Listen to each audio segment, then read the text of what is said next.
Hola, ¿qué tal? Buenas noches, gracias por acompañarnos como todos los sábados en Contragolpe. Hoy vamos a visitar en su estudio a Gabriel Levinas, el periodista fundador de, entre otras cosas, la revista El Porteño, esa mítica revista de principios de los 80, cuando terminaba la dictadura. Acaba de sacar un libro que es suceso ya en las librerías, ya muy comentado, Doble Agente, que es la biografía inesperada de Horacio Berbisky, editó Sudamericana. Sobre ese tema y, por supuesto, estamos en las puertas de una elección general. De todo eso vamos a hablar con Gabriel Levinas en un minuto.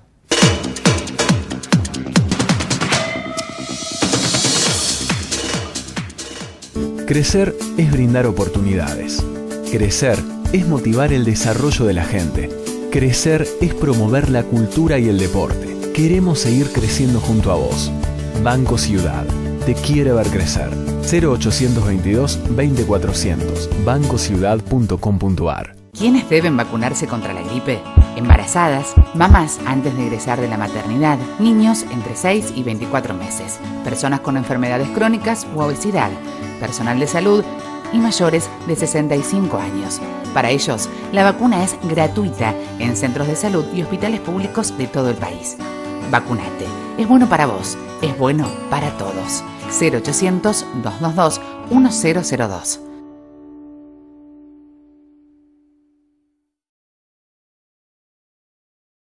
Ya sabes que cuando lleguen tus amigos van a comer pizzas. Lo que no sabes es qué vas a hacer con las cajas que te van a quedar, ¿no? La caja de pizza es reciclable. Solo tenés que sacarle la parte sucia. Para más información, entra en buenosaires.gov.ar/Ciudad Verde. Buenos Aires Ciudad. En todo estás vos.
Bueno, Gabriel, gracias por recibirnos en tu despacho. Gracias por venir. Queremos, obviamente, hablar de un libro que ya es suceso en las librerías de Buenos Aires y seguramente de todo el país, y que tiene que ver con una historia que durante mucho tiempo se comentó que había sido de la vida de Horacio Berbisky en los años de plomo, en los años de la dictadura, y también se hablaba de su relación, concretamente con Guiraldes, que fue un militar muy importante, pero que vos a todo lo que se hablaba le aportaste documentación. El primer disparador que me gustaría abordar es si en perspectiva lo que cuando fuiste investigando confirmabas o descartabas aquella vieja hipótesis de lo que había sido Berbisky en la década del 70, o después del golpe, mejor dicho. Yo realmente nunca tuve una opinión buena de Berbisky, en el sentido que pensé que era un tipo que hacía bien las cosas en cuanto a sabía hacer periodismo, sabía denunciar algunas cosas, pero nunca me olió bien. Yo tenía tal vez por empatía enorme con Miguel Briante, que no lo quería dentro de la revista El Porteño, por razones que no me explicaba, pero él era muy amigo, había sido muy amigo de Pacurondo, de Walsh, y no lo quería dentro. todas vacas sagradas, digamos, de la década del 70. Y no lo quería dentro del porteño, no se resistía a que entre el porteño. Y hablaba de él con esa especie de bronca. Y después, a lo largo del tiempo, lo vi al tipo actuar de una manera muy claramente arbitraria y anteponiendo su ego y su cosa a los demás, a las causas reales. Lo vi funcionando muy mal en el caso de Félix Díaz en su momento, que lo agarró con el CES para que no vaya a hacer la denuncia a otra persona y para que no, es decir, para hacer una especie de catástrofe controlada, pero después lo está traicionando día a día el CELSA. Nobleza Obliga, hay que decir, y la verdad es que hoy, mirando un poco temas de archivo, veía tapas del porteño. Vos fuiste un poco, por supuesto con la gente del porteño, el disparador de la causa indígena en la Argentina. Sí, yo había perdido de vista ese dato, pero mirando las primera portadas del porteño... La primera revista del porteño salió con la tapa de un... Por eso lo digo. Pero después lo seguiste el tema. Siempre, toda la vida. Y ahí yo vi lo que hacía Berbisky y me di cuenta quién era el bicho. De todos modos, era un tipo que tenía un gran ascendiente en el periodismo y en la política, y al mismo tiempo yo sabía de sus contradicciones, no al nivel que encontramos, pero sí sabía. A medida que empezamos a trabajar el libro, el tipo parecía básicamente como una mala persona. No parece una definición política ni una definición para una biografía, pero la realidad es que lo más duro de todo es comprobar que era un tipo muy malo, un tipo capaz de dañar de una manera sin miramiento a un tipo que le puede haber tendido una mano el día anterior. ¿Entendés? Cuando vos avanzás en la investigación, le ofreces dar su testimonio. Sí. Y ahí él... Bueno, responde con un ataque. Él dice que, de alguna manera, cuando vos tenías relación con él periodística, le ofreciste una información que se la quisiste cambiar por dinero. Si fue claramente un ataque a tu persona. No, eso fue él siempre agarra un pedacito de verdad y lo convierte en una cosa distinta. Fue distinto. Era el hijo de un amigo, había sacado fotos en la casa de un amante de Corach. Quería vender esas fotos el pibe. Y yo dije, andá a ver, Vigi, que él estaba atrás de Corach. Yo sabía que él estaba pegando al menemismo. Entonces digo, eso le va a servir a Berbisky. Y me dijo, bueno, andalo, velo vos, porque yo no lo conozco. Y estaba cerca, lo fui a ver yo. Y le dije que el pibe quería plata por eso, por las fotos, que además es normal, las fotos valen guita, ¿no? Es que no era vender información. Y él no quiso pagarla y se enojó además porque entonces se le íbamos a dar a otra persona que sí ponía la plata, que era para la revista 23, donde salió la nota después. Y él se enojó conmigo porque no se la di a él, que yo no tenía nada que ver, porque yo no era el dueño de las fotos, ni tenía nada que ver con... Yo simplemente estaba actuando como intermediario y él lo sabía. Y dice, además él dice, papá, yo necesito para bizcocho o algo así. Y la verdad que yo la palabra bizcocho no la uso, y mucho menos le digo a nadie papá, el único que dice papá era mi papá. Jamás digo papá, no tengo esa costumbre. Es todo un texto que no corresponde. No son giros que vos acostumbrás a usar. Nunca, no quiero desgranar toda la trama del libro, porque creo que vale la pena básicamente leerlo, ¿no? Pero sí me da la impresión que hay puntos fuertes que tienen que ver con documentación que vos aportás. Una de ellas es que encontrás archivos concretos de libros o del libro que cuenta la historia. Sí, ahí se mencionan en varias publicaciones distintas, financiadas por la Fuerza Aérea y en teoría realizadas por Berbisky. Y salvo una que no es exactamente la que figura ahí, no hemos encontrado las otras. Hemos encontrado los contratos, hemos encontrado los pagos. Ahora vamos a los pagos, pero con respecto al libro... No, pero por eso te digo, los libros mismos yo no los vi, no los encontramos y no están. ¿Pero vos hablas en la Biblioteca Nacional? No, lo que yo encontré en la Biblioteca Nacional son memorias y balances del Instituto Aeronáutico donde constan los pagos, las entregas, el contrato y demás, ¿entendés? Pero no está en forma de libro publicado en pocos ejemplares para repartir entre los comandantes en jefe de las armas, entre grafiñas, y por eso que grafiñamiento... Ahora vamos a referirnos a la grafiña. Vos ponés de relieve manuscritos que los haces examinar por expertos calígrafos, pero él también hace lo mismo. No, él no hace lo mismo, él miente. Lo que hago yo es lo que se debe hacer, que es agarrar originales y comparar con originales. Es decir, originales indubitados, es decir, que vos sabés positivamente que es la letra de la persona, y los dubitados, que son los que vos querés saber si son. Lo que yo hice es cortar de libros dedicados por él, amigos míos, la dedicatoria para que no se sepa de quién se trataba, y compararlo con los discursos que tampoco se sabía de quién se trataba. Es decir, los peritos lo único que vieron es una letra y otra letra, y dice, decime si el que hizo esta letra es el mismo que hizo esta letra. Sí. Él no sabía que era Berbisky. Los dijeron que sí, indudablemente, porque es muy claro, además, cuando vos mirás te das cuenta que es la misma letra. Cuando él sale a desmentir, la primera desmentida la hace públicamente, a los gritos y demás, y saca unos papeles que formaban parte de las anotaciones que él había hecho rápidamente durante el juicio a la Junta de Comandantes, que eran letras muy apresuradas sobre papel cuadriculado.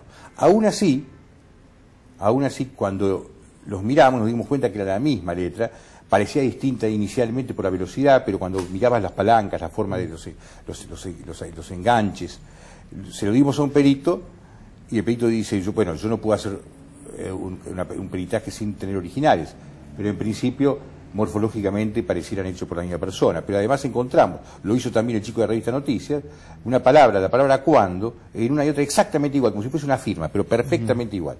¿Qué hizo entonces? Agarró una calígrafa, que no entiendo cómo admitió hacer eso, y con las cámaras al lado, él escribía en grande y con marcador para comparar una letra que tenía 40 años de vieja en tinta. Es decir, vos no puedes comparar una letra así en marcador con una letra, ¿entendés? Y encima, la letra que ella comparó, ella no tenía los originales, tenía las fotocopias, ni siquiera fotocopias, tenía copias digitales, y sale siendo concluyente, cuando está prohibido hacer peritajes concluyentes si no es en base a originales.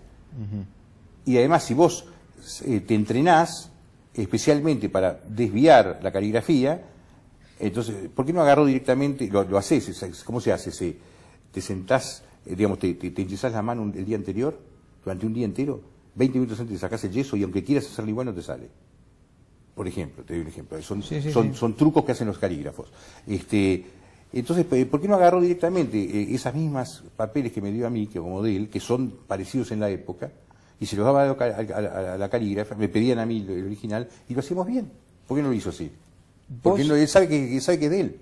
Acabas de referenciar un testimonio que él usa con un argumento que pretende ser excluyente, que es el testimonio de Grafinia, que es un militar condenado y bajo condición de arresto, donde, por supuesto, lo desliga de la responsabilidad de haber sido el escriba de los discursos. Una de las versiones que yo recibo, y que la verdad está circulando con fuerza, es que estos militares que están bajo condena evitan, algunos de ellos, tener una actitud condenatoria, valga la cacofonía y la redundancia, porque tienen miedo de que sus condiciones de reclusión se compliquen. Mira, el tipo miente a todas luces. Básicamente, ¿te llegó esta misma versión a vos? Sí, pero sin llegar a eso. Él miente por varios motivos. Primero, recordemos, Grafinia era el jefe de la aeronáutica. Grafinia fue jefe de la aeronáutica. Primero, antes de empezar, porque miente, yo nunca digo en el libro que él lo conoce a Grafinia ni Grafinia a Berbisky. Nunca lo dije. Tampoco dije nunca que Grafinia sabía o no sabía que Berbisky trabajaba para él.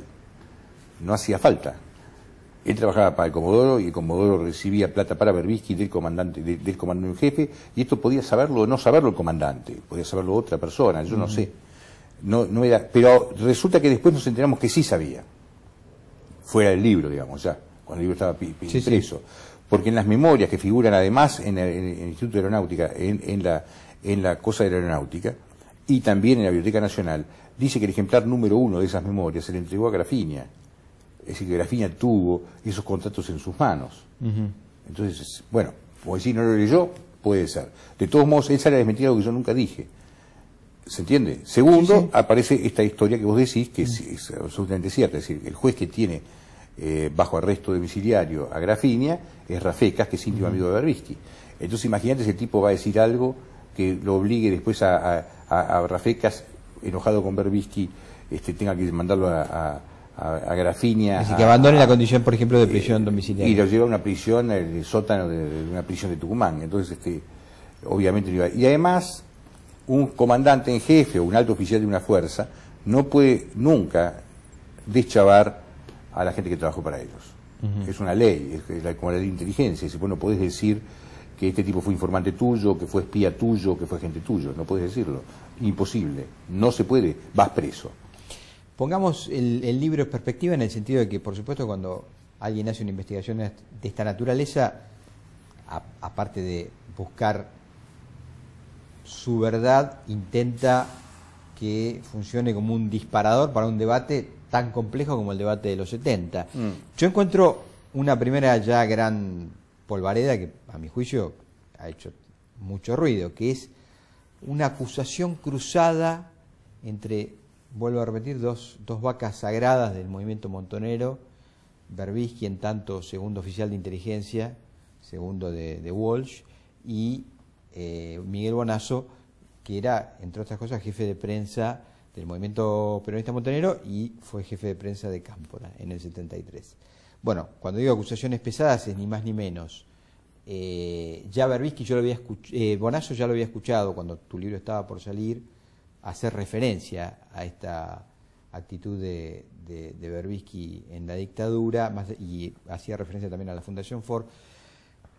Y me parece que Berbisky le contesta, en función de estos testimonios, con el tema de Rodolfo Walsh y su muerte y desaparición a manos de una patota de la ESMA, diciendo que Bonazo no había asistido a una cita que se había pactado para que Bonazo le dé un pasaje para irse a Roma. Síntesis. Digo, esta es la anécdota, pero me da la impresión que empiezan a tirarse cadáveres por la cabeza muy pesados. ¿Sabes que la mayoría de los montoneros hoy vivos sin algún puesto de gobierno en algún lugar mienten, callan, silencian, no dicen la verdad de lo que pasó? Entre ellos hay una especie se odian entre ellos, pero hay como un pacto de omertad. Sobre ciertas cosas no se habla, no se discute públicamente, no sienten ninguno de ellos casi, ¿no? Algunos, muy pocos sí, pero básicamente no, la necesidad de explicar qué hicieron, por qué lo hicieron. Es decir, vos cuando estás en un movimiento político y tomás la decisión de atacar el cuerpo de ejército o de poner una bomba en no sé dónde, vos lo estás haciendo en función de una ideología política, y no lo haces, no es una cuestión personal. Entonces cuando pasaron 40 años y encima te fue como el culo, lo menos que podés hacer es explicar en qué basaste esas decisiones, por qué se hizo, reconocer lo que hicieron. Sí, nosotros fuimos los que hicimos esto porque pensábamos tal cosa. No vas a encontrar eso en los montoneros. No lo vas a encontrar. Es decir, de alguna manera como si estuviesen avergonzados de lo que hicieron. Sin arrepentimiento. Y al mismo tiempo público. Y al mismo tiempo se desata también viejas riñas internas. Lo que pasó con lo de Bonazo es terrible, porque en realidad Bonazo intentó llegar a Walsh, y el que tenía que hacer el contacto era el propio Berbisky. Es decir, es Berbisky el que impidió que esto suceda. Y por otra parte, a Walsh y a Salgado se los encuentra de casualidad. Salgado se lo tortura Salgado, él cuenta que Walsh y Berbisky habían estado involucrados, y milagrosamente Berbisky no está muerto y todos los demás están muertos. Es decir, todos los que estaban involucrados en esas cosas, ni hablar de haber sido segundo jefe de inteligencia, toda la gente que estaba alrededor de ellos están todas muertas menos Berbisky. Sí, hay un episodio que a simple vista hace mucho ruido, que es cualquier trabajo, aunque sea periférico, a un organismo vinculado con las Fuerzas Armadas, para un segundo oficial de inteligencia de montoneros... Imposible.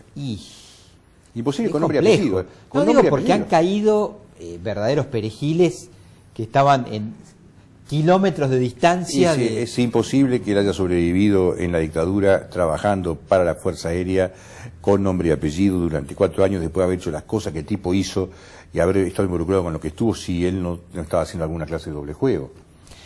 El que tiene que explicarlo es él. La otra que cabe pensar es que entonces tal vez Berbisky no haya sido tan importante en la estructura. ¿De montoneros? Sí. No. imposible. No, imposible, por tipos, no, además era importante. Además, cuando él mismo cuenta, después se olvida que lo cuenta y dice tonterías, pero él mismo contó en su momento que el canciller Viñes... Claro, él había viajado a Lima, ¿no? Con el canciller de Perú hablan y le dice que si Berbisky viene a Buenos Aires lo van a tirar. Entonces dos cancilleres están hablando en el año 75 de Berbisky en Lima, de un tipo que no tiene importancia. Es absurdo.